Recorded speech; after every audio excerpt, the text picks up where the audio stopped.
В онова време на атеистична пропаганда се е стреляло срещу разпятието на Христос на този кръст.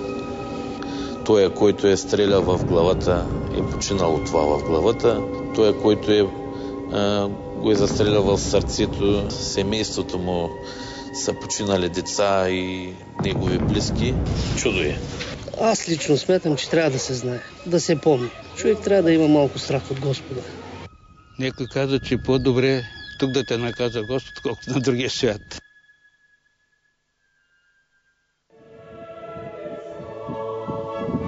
Разстрелян кръст, възмездие, вина, желание да се забрави. Дошла съм да разбуля тайната на село Ореш, Свищовско. Довела ме е странна история, почти легенда, в която е трудно да повярваш. Всичко започнало в далечната 1933-та. Неизвестен за мен автор описал празничното събитие за голямото католическо село. 19 века се навършиха от превеликото дело на изкуплението, смъртта на кръста на нашия Спасител. Целият католически свят отпразнува и събитие. За вечен спомен на един висок баир в землището на село Ореш, Свищовско, католици от селата Ореш и Драгомирово издигнаха висок кръст от бетон с разпятие върху каменен олтар. Вие на колко години бяхте? 26-та, нали? Малък сте бил, но помните? Помня, че съм идвал после тук с майка, като дете. Използвахте го за поклонение ли? Да, на Спасов ден, Възнесение Господне се идваше тук. Да. И когато е лошо времето, се ходиш на другия кръст, дето по-близо там, до селото. А на Спасов ден какво правихте тук? Ами идват свещеник, ако има двама свещеника, нали, идват и те народа, нали, тук се пееше, нали, се благославяше полето. За плодородие. За плодородие. И така върви животът, докато идва социализмът. Започва силна пропаганда срещу католическата църква. Поклонението пред кръста е забранено.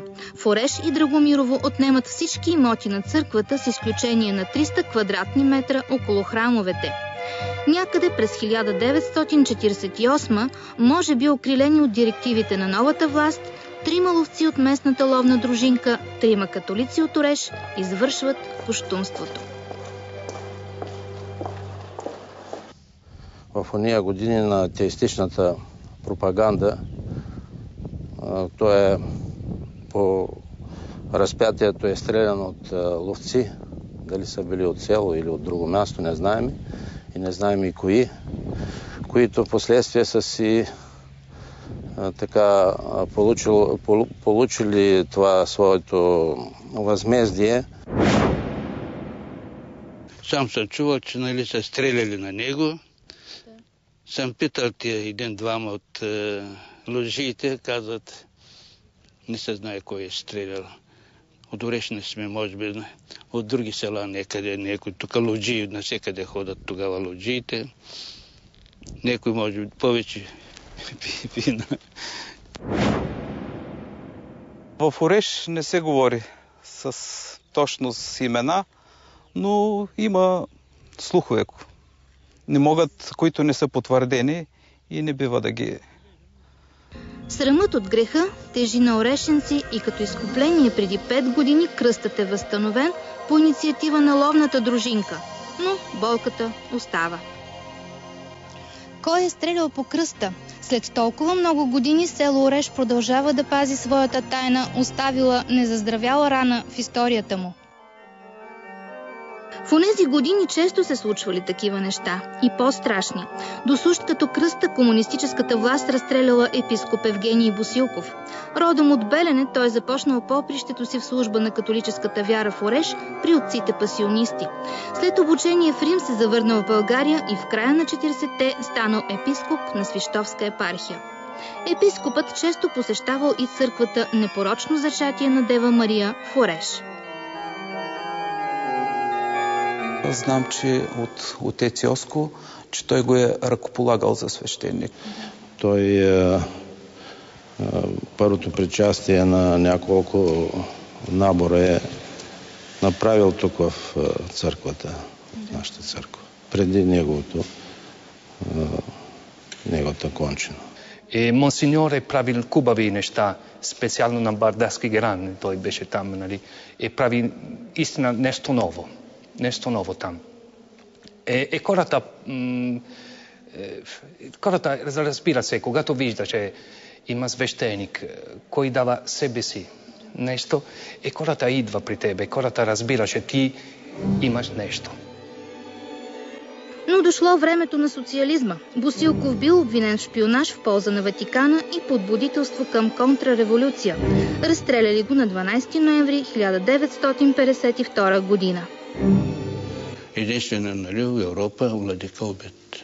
Така ли единствения в Европа владика? Да, другите са затворени, да кажем, Будапешта, Местенци, другите, да кажем, Степанац в Сърбия, той няма, само той беше убит направо. Евгений Босилков остава твърд на позиции си, не се признава за виновен.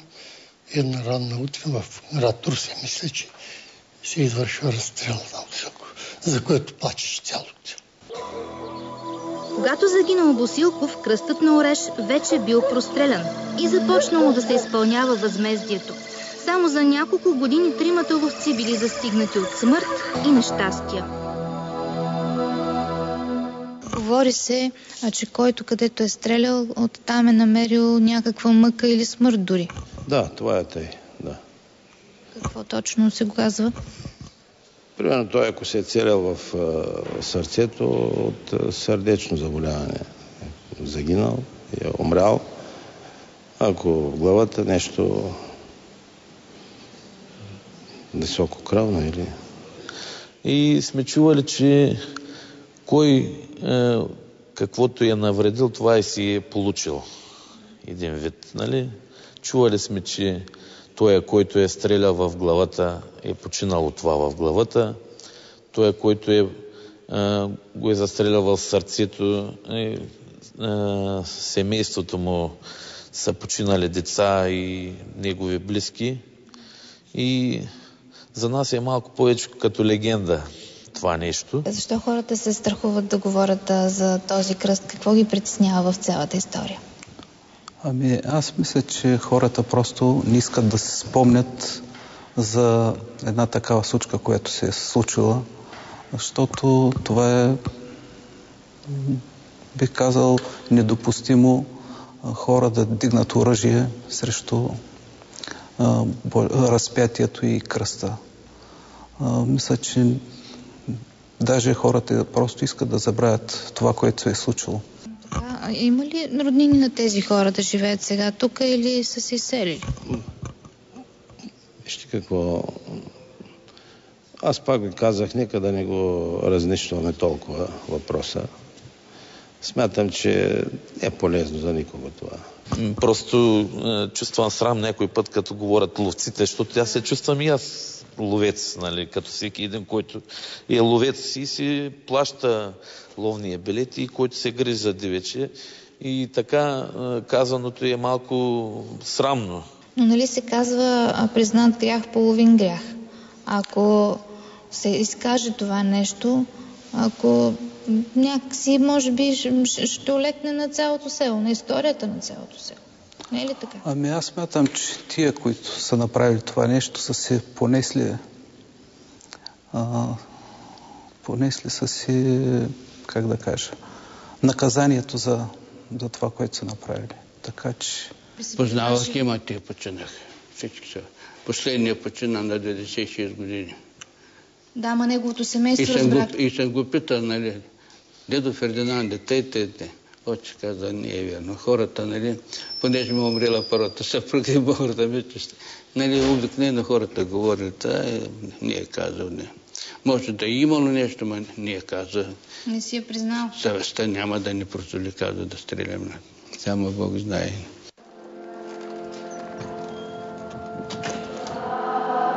Неделя сутрин, време за литургия.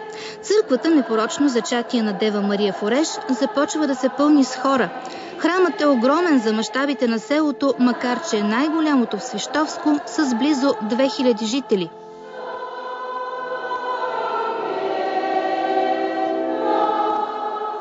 Евангелие според Иван.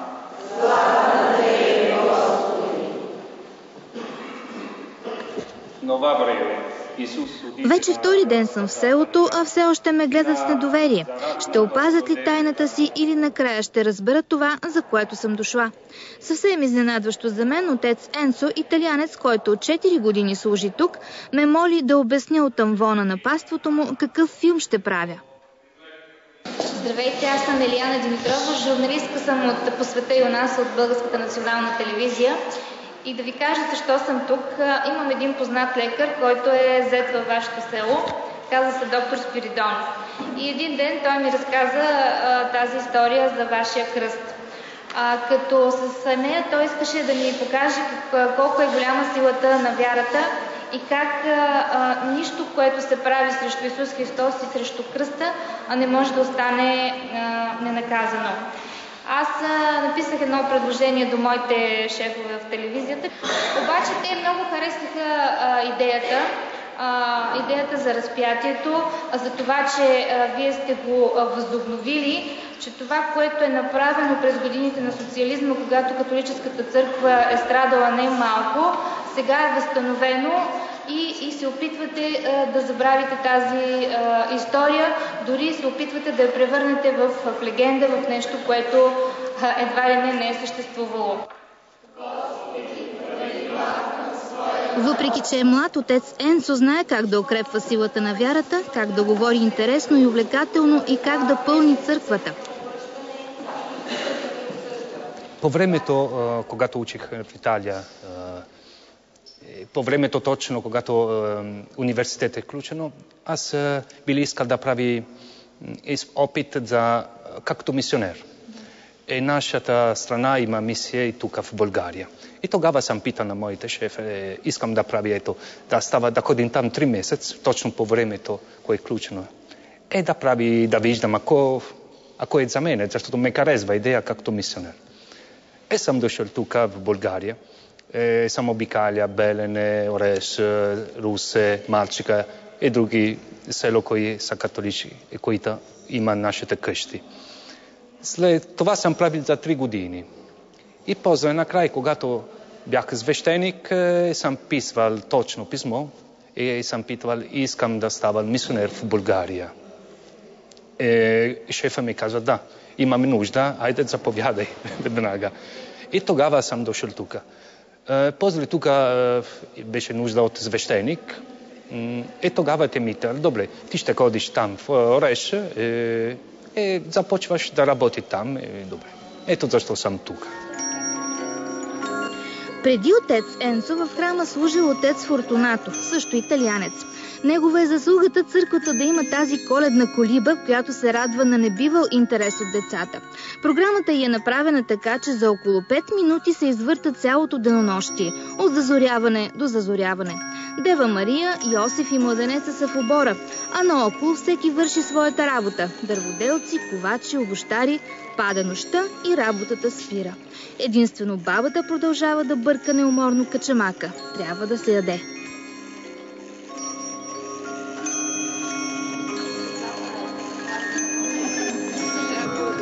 Били времена, когато хората от Ореш изповядвали павликянството. Християнска ерес, която учи на единение с Бога без посредници и подтиква към борба срещу феодалите. После обаче орешчани трябвало да избират да бъдат потурчени, да бъдат погърчени или да приемат вярата на католическите мисионери, които проявявали нескрит интерес към този край. През 1606 година хората тук избират католическата вяра. Кои са най-големите събития в историята на селото? Тук е роден Филип Станиславов, написал първата българска печатна книга Абагар. Тук е идвал блаженият епископ Босилков и тук е разстреляно едно разпятие. Може би е късно сега да се докаже тази истина. Късно е. Може би е трябвало по-навреме и може би по-лесно селото щяло да се отърви от този кошмар. Продължавам да обикалям селото и да търся човекът, който ще ми разкаже истината. Накрая го намирам. Баба Кръстинка, която живее в тази къща, е била съседка на 2 от ловджиите, стреляли срещу кръста. Тя ни разказа своите спомени. Комшията ме беше Ирон. Му беше името. Да. Другите? Расим един. Да. Другия е Фердинанд. Да. Той с Фердинанд скоро умре. Да. Той, дето е стрелял в сърцето. Обаче каза, че с жените му са починали. Трите му жени почина. 3 пъти се жена и 3 почина. Един от глава умре. Да. Другия крака. Отрязаха ли му крака или си го щупи? Отрязаха го, ма той паше умреше. Той каза, хората, защото стреляли на Исуса там на кръста, и един го мерил краката, другия от сърцето и другия от главата. Твоя съсед къде го е мерил? Краката. Това е с крака, дето е поставил. За той му каза, хората преказват, че за той умре от крак. Как мислиш, Господ ли ги наказа? Че тъй мислям. Да. Цяло село тъй мислиш, не само аз.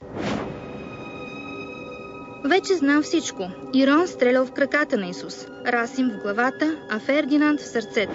Ирон загубил крака си и починал. Расим умрял от тумор в главата, на Фердинанд починали съпругите. Доволна ли съм, не знам. Който трупа знание, трупа печал.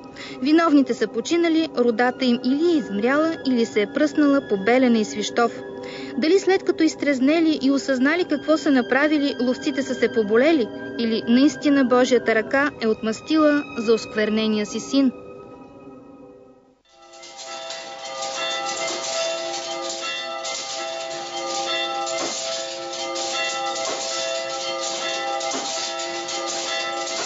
Наши дни католиците в България са едва 43 000 души. Това прави 0,6% от населението. Делят се на 2 обреда – латински и източен. Село Ореш е в Русенско-Никополската епархия по латинския обред. Заедно с още няколко селища наоколо, включително Свищов и Белене, оформят на картата област с католическо население.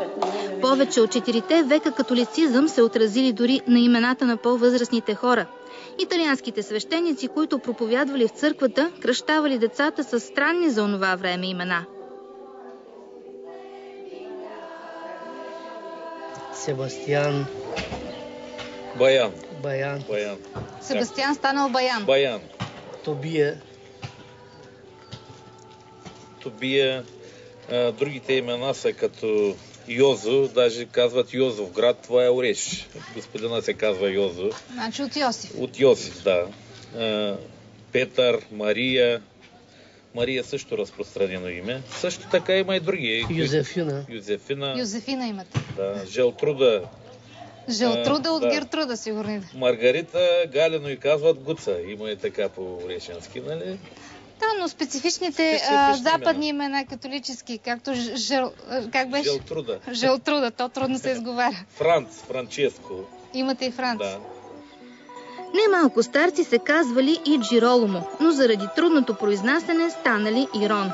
На кръстените Луиджи пък викали Левиджо. Еразъм станал Расим, Франческо Оранчишко, Себастиян Съби. Едно от най-често срещаните мъжки имена било Иван Мария. Дори и в днешно време в селото има кон на име Лоренцо.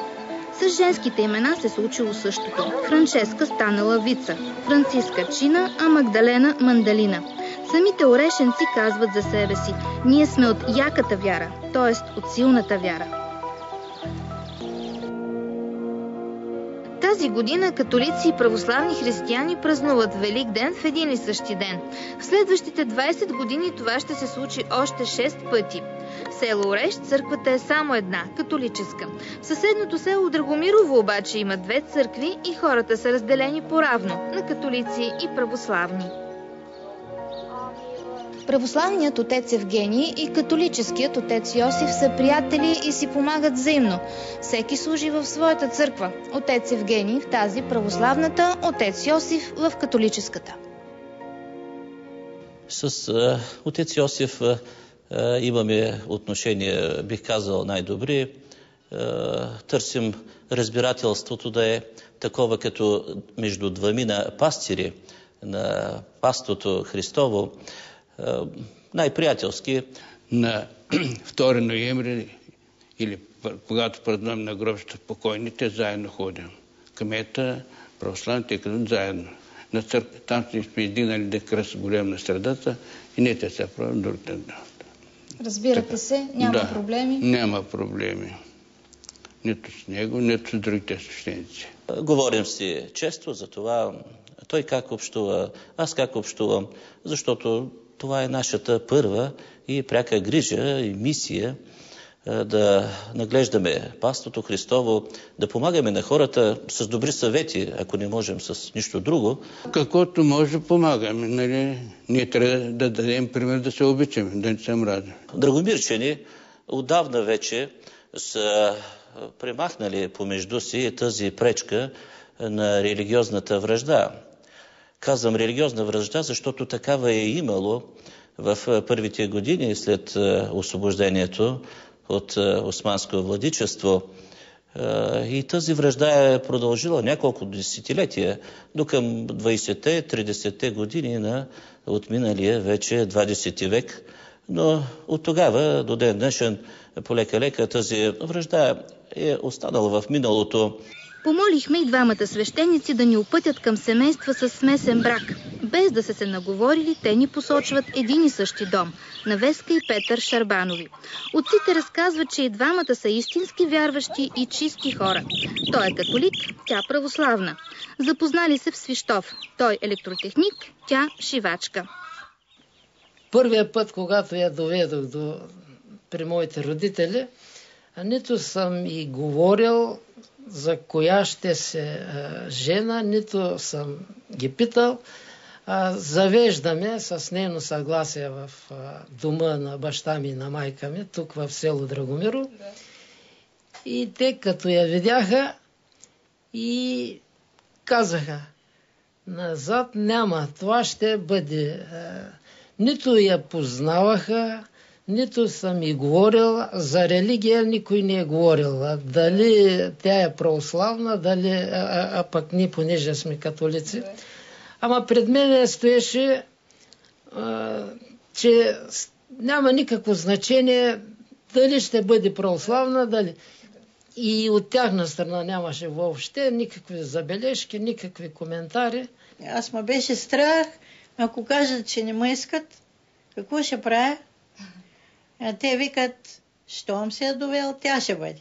И аз така се успокоих и си живееме толкова години заедно. Свекървата си ме обичала, свекъра. А Велик ден, като сте празнували през годините и сега, два пъти ли го празнувате, когато не е в една дата, католически и православен? Ами два пъти го празнуваме. Първо правим католически, защото той винаги е напред от православния.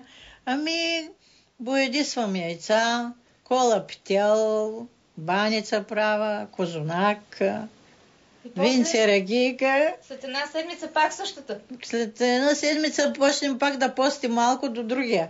Да. Защото някой път има и по 20 дена разлика. И пак ли боядисвате яйцата? Пак боядисвам яйца, пак колем петел, пак правя баница, козунаци и така. Не е ли двоен мастрав, ама и двоен празник? Не, двоен мастрав е, но зато и работим пък. Какво като е двоен? По-добре ли е да има два пъти празник? По-добре. Да има весело, иначе ще бъдем тъжни.